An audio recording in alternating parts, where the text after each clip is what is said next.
종교개혁 500주년을 기념하는 오늘 이 종교개혁의 정신이 우리 모두에게 함께 하시기를 주님의 이름으로 축원합니다. 개신교를 영어로는 프로테스탄이라고 합니다. 개신교는 그 변화한다는 그 개자하고 새롭게 한다는 그 신자를 써가지고 새롭게 변화시킨다, 새롭게 바꾼다라는 그런 의미가 있죠. 근데 영어로는 프로테스탄, 그러니까 프로테스트 한다. 즉 다시 말해서 항의하고 시위한다라는 그런 말을 가지고 있습니다. 그러니까 개신교를 믿는 저희는 항의를 하고 시위를 하는 그런 자들입니다. 무엇에 항의를 하고 무엇을 시위하는가? 500년 전 마틴 루터가 95개의 개조의 반박문을 95개조의 반박문을 비튼버그 성벽에 이렇게 달고 시작을 했습니다. 그러면서 그것을 계기로 해서 칼빈이라든지 스윙리라든지 여러 개혁자들이 일어났고 그러면서 개신교가 탄생을 하게 됐습니다. 근데 루터의 95개조의 반박문은 과연 무슨 내용인가? 사실 들어는 많이 봤어도 저도 깊이 이렇게 읽어보지는 않았거든요. 최근에 들 때까지. 근데 그 내용을 이렇게 다시 한번 쭉 살펴보니까 거기에 참 많이 나오는 내용 중에 어떤 내용이 있냐면 그 시절 교황의 권위에 대한 반박인데 특별히 면죄부에 대한 이런 이야기가 나옵니다. 면죄부. 사람이 죽으면 지옥을 가든지 천국을 가든지 혹은 연옥을 가든지라고 그때는 가르쳤다라고 합니다. 연옥에 있는 자들은 그 연옥에서 어떤 일들을 하냐면 세상에서 지은 죄의 형벌을 거기서 받는 거예요. 연옥에서. 저는 이 연옥이 성경적이지 않다라고 믿습니다. 근데 그 시절 때 가르쳤던 그 교리가 연옥에 가서 이 세상에서 지었던 죄에 대한 그런 형벌을 거기서 다 받게 되는데 죽은 자들의 연옥에서 지내는 그 시간, 그 벌을 받는 시간을 감소하려면 면죄부를 사면 된다라는 겁니다. 그러니까 결국에 교회에 가서 돈을 내면 교황이 죄를 면해 준다라는 거예요. 아니면 내가 지금 지은 죄에 대해서도 면죄부를 살 수가 있습니다. 실제로 교황은 면죄부를 팔아서 어마어마한 부자가 됐다라고 합니다. 이 95개조 반박문 중에 86번에 보면 이런 대목이 나옵니다. 오늘날 최고의 부자였던 크라수스보다도 훨씬 부자인 교황. 그러니까 그 시대의 최고의 부자보다도 훨씬 부자가 교황이었다라는 거예요. 이렇게 죄의 용서를 사고 팔던 교회의 모습에 루터는 반박을 한 것이고 항의한 것이고 시위한 것입니다. 그는 말씀을 읽으면서 특히 로마서를 읽으면서 우리의 죄에 대한 용서와 우리의 구원에 대한 여부는 교황의 손에 달려 있는 것이 아니라 오직 하나님의 은혜에 있다라는 것을 깨닫고 교회를 개혁하겠다는 바람으로 반박문을 달았습니다. 그리고 그 영향은 오늘날 우리에게까지 이렇게 내려오고 있다라는 것이죠. 자, 여러분 그렇다면 종교개혁의 핵심의 메시지는 과연 무엇일까요? 그리고 종교개혁이 오늘날 우리에게 주는 그 영향은 과연 어떤 것인가? 우리가 한번 살펴보도록 하겠습니다. 여러분 종교개혁이 주는 메시지는 간단합니다. 어떻게 보면 굉장히 간단합니다. 우리는 믿음으로 말미암아 은혜로 구원을 받는다. 믿음으로 말미암아 은혜로 구원을 받는다.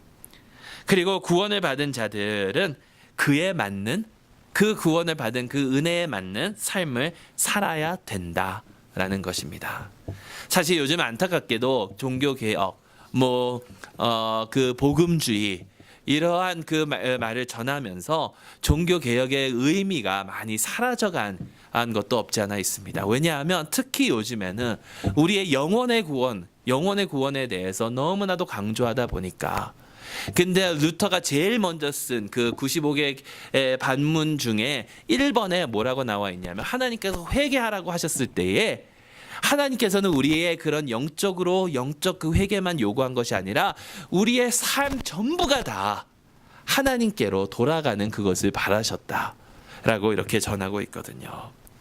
그렇지만 정말 우리가 그 하나님 앞에 나아갈 때에 그냥 우리가 영혼의 구원을 받고 그것으로 그치는 것이 아니라 이 세상에서 우리의 삶이 하나님께 영광되는 그 구원에 걸맞는 삶이 되어야 한다는 것입니다. 조금 더 구체적으로 살펴보도록 하겠습니다. 여러분, 종교개혁의 메시지는 은혜에 의하여 믿음으로 말미암아 구원을 받는다는 메시지입니다. 오늘 저희가 본 이 에베소서 2장 8절 말씀에 너희는 그 은혜에 의하여 믿음으로 말미암아 구원을 받았으니 이것은 너희에게서 난 것이 아니요 하나님의 선물이라라고 전하고 있습니다. 여러분, 종교개혁에는 5가지 오직이라는 것이 있습니다. 5가지 오직. 그러면 이것을 아는 것이 굉장히 중요하다고 생각을 합니다. 정성호 박사님께서 지난 주일날 종교개혁 500주년 기념 예배 때 설명을 해주셨는데요. 거기에 참석하지 않으신 분들이 많으니까 이 5가지 오직에 대해서 잠깐 설명을 드리려고 하는데, 그러면 참 재밌는 것이요. 신학자들은 라틴어로 말하는 것을 굉장히 좋아하더라고요. 그게 그 시대에 로마 그 카톨릭 교회 언어가 라틴어였기 때문에 그 오직 이것이 라틴어로 이렇게 5가지 솔라라고 해서 내려왔는데, 근데 오늘날은 왜 라틴어로 얘기하냐면 라틴어로 말하면 뭔가 있어 보이거든요. 뭔가 있어 보여요. 그래서 라틴어로 이렇게 얘기를 하는데 우리 이 시간 라틴어 잠깐 배워보도록 하겠습니다. 5가지 오직, 5가지 솔라인데요. 첫째는 솔라 스크립토라입니다. 솔라 스크립토라. 우리 한번 같이 해보실까요? 솔라 스크립토라. 오직 말씀이라는 거예요. 오직 말씀. 두 번째는요, 솔라 그라티아입니다. 다 같이 솔라 그라티아. 오직 은혜. 그리고 세 번째는 솔라 피데입니다. 다 같이 한번 해보겠습니다. 솔라 피데. 오직 믿음. 그리고 이게 라틴어는 남성과 여성이 구별이 되기 때문에 그 다음에 나오는 것은 솔러스 크리스토스입니다. 솔러스 크리스토스. 여러분, 뭘 것 같아요? 오직 크리스토스. 그리스도. 오직 그리스도이죠. 그리고 마지막은 솔리 데오 글로리아입니다. 한번 다시 다 같이 해보겠습니다. 솔리 데오 글로리아. 오직 하나님께 영광. 오직 말씀, 오직 은혜, 오직 믿음, 오직 그리스도, 오직 하나님께 영광. 이 5가지가 굉장히 중요하다라는 거예요. 여러분, 오직 말씀, 여기서부터 시작을 해야 된다고 저는 생각을 합니다. 왜냐하면 말씀은 하나님께서 저에게 주신 특별한 계시입니다. 하나님에 대하여, 우리 구원에 대하여, 우리의 신앙과 우리의 삶에 대하여 우리가 알아야 할 모든 진리가 바로 이 하나님께서 주신 말씀 안에 다 담겨 있기 때문이다라는 것이죠. 루터 시대의 카톨릭 교회는 사실 이 말씀을 중요시도 생각을 했지만 말씀만큼, 성경만큼 더 중요시, 어떻게 보면 성경보다도 더 중요시 생각한 것들이 있습니다. 그것이 뭐냐면 교회의 전통과 교황의 말입니다. 그것에 대해서 종교개혁자들은 반발을 했죠. 전통과 교황의 말이 최고의 권위가 아니라 오직 하나님의 말씀이 우리 신앙에는 최고의 권위라고 이렇게 반박을 했습니다. 여러분, 이것이 얼마나 중요한지 모릅니다. 왜냐하면 하나님의 말씀은 살아계신 하나님의 말씀이고 성령으로 말미암은 것이고, 이것 말씀 외에 다른 것을 전하고 있다면 우리는 그것을 반드시 배적하고 나아가야 되기 때문입니다. 몇 년 전, 사실 엊그저께 그 바른 믿음이라는 그런 블로그를 보다가 다시 이 사건에 대해서 생각을 해보게 됐는데요. 몇 년 전에 한국에서 참 어처구니 없는 사건이 일어났습니다. 한국 기독교회. 홍해선 자칭 전도사라고 하는 자의 이야기죠. 여러분 혹시 들어보셨나요? 홍해선 전도사. 이 사람은 자기가 풀러 신학교를 나왔다라고 합니다. 풀러 신학교에는 자기 학교에서 수업 하나 들었을 뿐이지 그 풀러 신학교를 나온 자는 아니라고 반박을 합니다. 이 홍해선 전도사 사건은요, 너무나도 한국 기독교의 큰 파장을 몰아일으켜서 시사 프로그램에서도 다룰 정도로, 그냥 일반 시사 프로그램에서도 다룰 정도로, 그것이 알고 싶다 같은 데에서도 다루어졌던 그런 이야기입니다.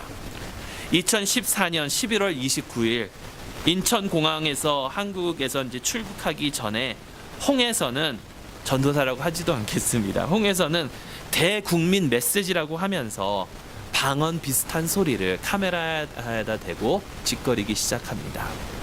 짧은 이상한 괴음 같은 소리를 몇 번 여러 번 반복하고 나더니 그는 그 방언의 해석이라고 하면서 자신이 직접 해석을 하면서 나아가는데 12월에 한국에 전쟁이 일어날 거다라는 그런 메시지를 전합니다. 2014년 12월에 한국에서 남북 전쟁이 커다랗게 날 것이니까 다들 피난 가야 한다. 여러분 실제로 이것 때문에 집에 모든 것을 팔고 가족을 버리고 정말 오지로 여러 군데로 이렇게 피난 간 사람들이 수두룩하게 많습니다. 그것이 알고 싶다 프로그램을 보면 그 다음 해에 이렇게 그 사람들을 추적해서 찾아가 보니까 한국에 이미 전쟁이 일어나고 있는데 한국 사람들은 모르고 살아가고 있다라고 이렇게들 믿고 있더라고요. 그러면서 이 홍해선 씨가 했던 얘기가 뭐냐면 자기가 한국에서 있을 때에 한국에서 여러 집회를 했는데 그 집회를 통해서 자기가 했던 사역이 무엇이냐면 성령 임파테이션, 그러니까 그것이 뭐냐면 결국에 사람들에게 성령을 나누어 주었다라는, 자기가 성령을 나누어 준 집회를 했다라고 이렇게 이야기를 합니다. 많은 성도들과 또 거기에는 많은 목회자들이 참여해서 그들에게 성령을 불어넣어 주었다라는 이야기예요.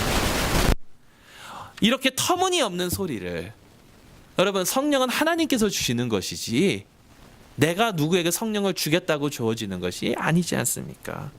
이렇게 터무니없는 소리를 짓거리고 다닌 그도 문제지만 저는 더 문제라고 생각하는 것이 그 집회에 참석한 평신도들도 아니요 여러 목회자들이 문제가 아닌가 생각을 해봅니다.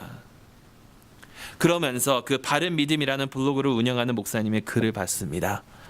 성경을 제대로만 알고 있더라면, 성경을 많이 아는 것도 아니고 성경의 조금을 제대로만 알고 있다 하더라도 이러한 것들이 얼마나 거짓된 것이고 잘못된 것이고 그런 것에 빠지지 않을 텐데, 성경과 하나님의 말씀을 대변하겠다라는 그 목회자들이 그런 것에서 빠져 그런 것을 찾아간다는 것이 말이 되느냐라는 그 말씀이에요. 여러분 성경 외에 다른 것들을 믿고 의지하는 것이 아니라 오직 주님의 말씀을 기초로만 살아갈 수 있는 저와 여러분들이 될 수 있기를 바랍니다. 말씀에 위배되는 것들은 다 배제해야 됩니다. 그것이 그 어떤 유명한 누구의 말이라 할지라도 오직 하나님께서 저에게 주신 하나님의 계시는 이 성경을 통해서 저에게 온다라는 것입니다. 물론 전통이 중요하지 않다라는 것은 아닙니다. 여러분 사실 전통은 빼낼래야 빼낼 수가 없습니다. 왜냐하면 그것이 우리를 만들기 때문이거든요. 그러면서 우리가 성경을 읽을 때에 전통을 아예 배제하고 성경을 읽는다는 것은 불가능한 것입니다. 예를 들면 오늘날 저희가 출애굽기를 읽는 것과 그 노예의 시절을 보냈던 흑인들이 출애굽기를 읽는 것은 굉장히 다르게 다가옵니다. 그렇지만 전통이 우선이 아니라 하나님의 말씀이 우선임을 알고 하나님의 말씀을 읽고 공부하는 데에 더 힘써야 될 줄로 믿습니다. 두 번째와 세 번째 오직은요, 오직 은혜와 오직 믿음입니다. 같이 이 두 가지를 묶어서 다루도록 하겠습니다. 그러면 질문 하나 드리겠습니다. 우리는 믿음으로 구원을 받을까요? 은혜로 구원을 받을까요? 믿음으로 구원을 받습니까? 은혜로 구원을 받습니까? 은혜로 받습니다. 답은 예입니다. 둘 다입니다. 예입니다. 예. 둘 다 맞습니다. 근데 정확히 따지면 여러분들이 말씀하신 것이 맞아요. 은혜로 구원을 받습니다. 은혜로 구원을 받는데 그 은혜가 우리에게 오는 그 통로는 믿음으로 말미암아 온다라는 것입니다. 우리는 허물과 죄로 죽은 존재들입니다. 너희가 거의 죽었다가 아니라 너희는 이미 죽은 존재라고 성경은 전하고 있습니다. 여러분 죽는 자는 사실 믿지 못합니다. 죽었는데 뭘 믿어요? 근데 죽은 우리를 하나님께서는 은혜로 살려주십니다. 그리고 믿게 하여 주십니다. 다른 행위가 필요한 것이 아니라 내가 좋은 삶을 살아서가 아니라 오직 하나님의 그 전적인 그 능력으로 그 권위로 말미암아 우리를 구원하여 주시고 우리를 은혜로 대해 주시고 우리가 구원의 믿음을 가질 수 있도록 하나님께서 축복해 주신다라는 것입니다. 대부분의 사람들은요, 내가 좋은 일을 많이 하면 천국에 갈 수 있다라고 믿습니다. 제가 전도 폭발이라는 트레이닝을 처음 받았을 때 대학교 1학년 때인데요. 그래서 보면 이제 전도 폭발에서 하는 것이 거리에 나아가서 교회에서 나왔는데 설문 조사를 좀 하겠습니다라고 물어보고 당신은 천국과 지옥이 있다라고 믿습니까? 그러면 대부분의 미국 사람들은 천국 같은 게 있다라고 믿어요. 당신이 오늘 죽으면 천국에 가실 수 있다라고 믿습니까? 그러면 또 대부분의 사람들 갈 수 있다라고 얘기를 해요. 그러면 왜 갈 수 있다라고 믿습니까? 라고 물어보면 나는 뭐 나쁜 삶을 살지 않았는데 나는 그래도 좋은 일을 하려고 많이 노력을 했는데 다 자기의 좋은 일에 대해서 이야기를 하려고 한다라는 것입니다. 그런데요, 여러분, 성경이 전하고 있는 것은 아무리 좋은 일을 많이 하려고 노력을 한다 하더라도 죄인이다라는 것입니다. 우리가 아무리 좋은 일을 하려고 노력을 한다 하더라도 우리는 결국에는 죄인이라는 거예요. 왜냐하면 우리의 좋은 일, 우리가 하는 그 선한 일 그 뒤에 내면에는 나의 욕심으로 가득 차 있다라는 거죠. 전에 그 수련회 오신 분들은 들으셨겠지만 기억하실는지 모르겠는데, 여러분 마태복음에 보면 예수님께서 양과 염소의 비유를 말씀하십니다. 예수님께서 왕이 다시 이 세상에 왔을 때에 왕과 염소를 나누겠다. 그러면서 왕에게 이야기하십니다. 내가 굶주렸을 때에, 내가 배고팠을 때에 먹을 것을 주었고, 내가 목마랐을 때에 마실 것을 주었고, 내가 감옥에 옥에 갇혔을 때에 나를 방문하였고, 내가 아팠을 때에 나를 위해서 이렇게 해줬고, 계속해서 나를 위해서 이렇게 해준 것을 딱 얘기하니까 양들이 뭐라 그럽니까? 주님, 저희가 언제 주님을 위하여 그런 일들을 했습니까? 그때 주님께서 말씀하십니다. 지극히 작은 이들에게 한 것이 곧 나에게 한 것이다. 염소들에게 말합니다. 먹을 것도 주지 않았고 마실 것도 주지 않았고 나를 방문하지도 않았고, 주님 저희가 언제 그랬죠?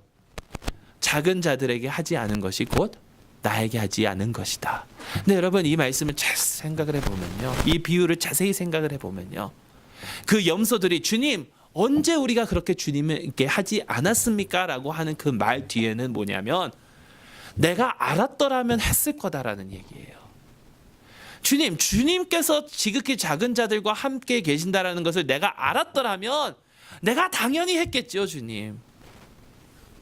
결국 그 말은 뭐냐면 내가 약한 자들을, 가난한 자들을, 지극히 낮은 자들을 내가 섬길 때에 이것을 섬김으로 하여 내가 주님께 하는 것이니까 나도 이제 주님께서 칭찬하시겠지? 라는 그러한 마음을 가지고 있다라는 것이 이미 이기적인 마음이 우리 가운데 있다라는 거예요.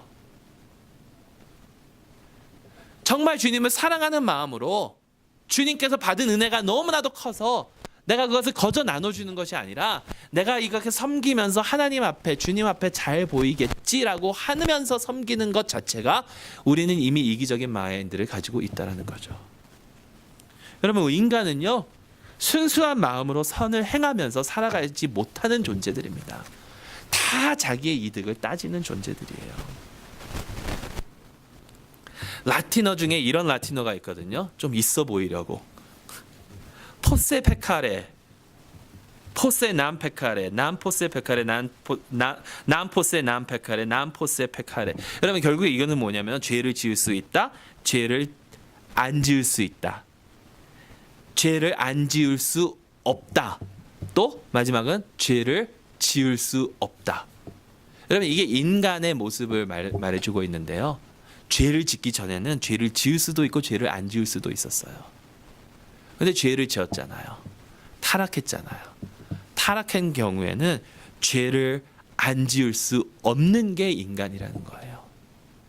근데 예수 그리스도의 공로로 말미암아 이 세상을 살아갈 때에는 죄를 지을 수도 있고 안 지을 수도 있는 그 상황이지만 우리가 영화롭게 될 때는 죄를 지을 수 없는 그 상태가 된다라는 거죠.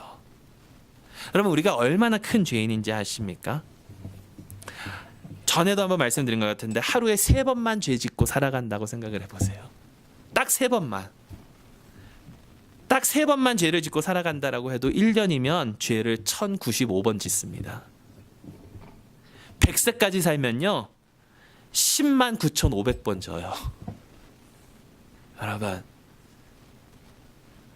정말 내가 태어났을 때부터 내가 딱 100세에 죽는다고 가정을 하고 죽는 그 순간까지 하루에 딱 3번만, 더도 말고 덜도 말고 딱 3번만 죄를 짓는, 여러분 3번만 죄를 짓고 살아갈 수 있으면 얼마나 좋겠습니까? 얼마나 거룩한 모습이겠습니까? 그래도 우리가 일생에 죄를 짓는 게 10만 번이 넘는다라는 거예요. 우리는 죄 덩어리입니다. 이렇게 죄에 빠져 죽은 우리를 하나님께서는 은혜로 대하여 주신다라는 겁니다. 죄는 미워하시지만 죄인을 긍휼히 여기시는, 긍휼하게 보시는 하나님께서 우리에게 새 생명을 은혜로, 즉 선물로 저에게 주신다라는 거예요. 그리고 그 선물을 받는 방법이 믿음을 통해서, 여러분 믿음은 제가 너무나도 많이 설명을 드렸기 때문에 더 구체적으로 가지 않겠지만 머리로, 가슴으로, 행동으로 믿는 그 믿음을 통해서 우리에게 임한다라는 것입니다. 사도 바울은 이것이 하나님의 선물이요 행위에서 난 것이 아니니 자랑하지 못한다라고 이야기합니다. 여러분, 아이들이 서로 자랑하는 것을 보면 귀엽습니다. 그렇죠? 저희 아들이 탐셰필드 목사님께서 은퇴하실 때 한 번도 자기 자녀를 설교 때 그 예화로 든 적이 없으시다고 그러시더라고요. 자기 가족을 보호하기 위해서. 그래서 들으면서 그러지 말아야지 하면서도 또 먼저 생각나는 게 제 아들 이야기인데, 여러분 저희 아들이 사촌하고 카톡으로 영상 통화를 하거든요. 얼마나 자랑하는지 몰라요. 나는 이런 변신 로봇을 아빠가 사줬는데, 그러면 걔는 가서 더 큰 로봇 가져와요. 그러면서 나는 이게 있는데, 서로 그러다가 한 명이 결국에는 없으면 나는 없는데 하고 굉장히 시무룩해집니다. 아이들이 그러는 것은 굉장히 귀여운데요, 어른들이 그러면 어떨까요? 그것도 자신들이 잘해서 한 것이 아니라, 더 나아가서 자랑이 아니라 서로를 비교하고 나아간다면, 여러분 비교할 것이 어디 있겠습니까? 다 하나님께서 주신 것인데. 네, 여러분 이렇게 은혜로 말미암아, 은혜에 그 인하여 믿음으로 말미암아 구원받는 것을 가능케 하신 것이 있습니다. 바로 예수 그리스도의 공로입니다. 예수 그리스도께서는 이 땅에 오셔서 우리가 마땅히 사셔야 할 삶을 사시고, 또한 우리가 마땅히 죽었어야 할 죽음을 대신 치루어 주셨습니다. 그리고 우리와 하나님 사이의 유일한 중보자가 되셨습니다.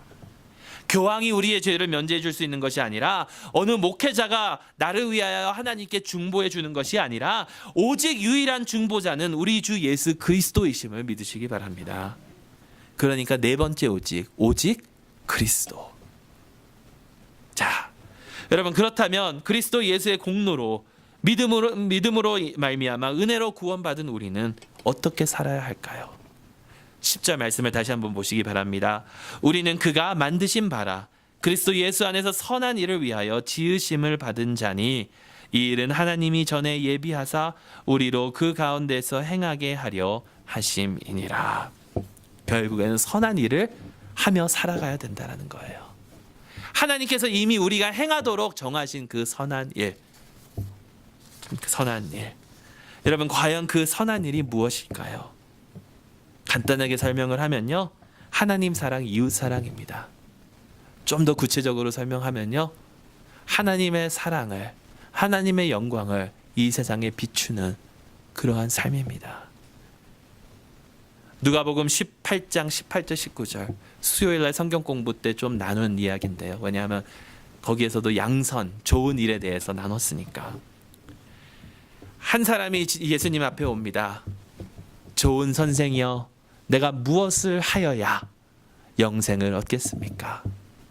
선한 선생이여, 내가 무엇을 하여야 영생을 얻겠습니까? 예수님께서 말씀하십니다. 뭐라고 말씀하시죠? 네가 왜 날 보고 선하다고 하느냐? 하나님 외에는 선하신 분이 없음을 알지 못하느냐? 여러분 물론 예수님께서도 하나님이시니까 선하신 분이시죠. 근데 왜 예수님께서 그렇게 말씀하셨을까요? 결국 저는 이렇게 생각을 합니다. 이 젊은 청년의 질문이 무엇을 하여야 되는 거잖아요. 무엇을 하여야 되는 거라면 우리가 무언가를 해야 되긴 해야 되는데 그것이 뭐냐?